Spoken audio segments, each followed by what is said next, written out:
So this isn't rocket science. But the thing is that just drives me nuts is that even though they make this explicit time after time, and for those who have seen our stuff on our website, we have literally dozens of quotes from these mass murderers over times where they make this explicit. The media just refuses to cover those parts of their statements.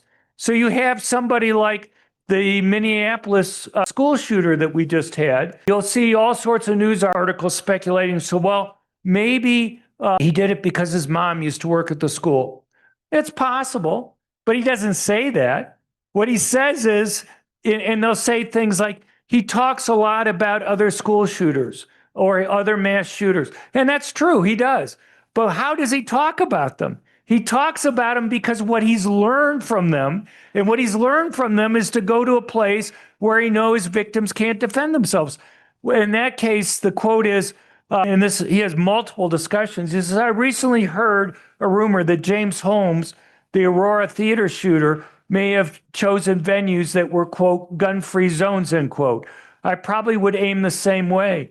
Holmes wanted to make sure his victims would be unarmed. That's why I and others like schools so much. At least for me, I'm focused on them. Adam Lanza is my reason.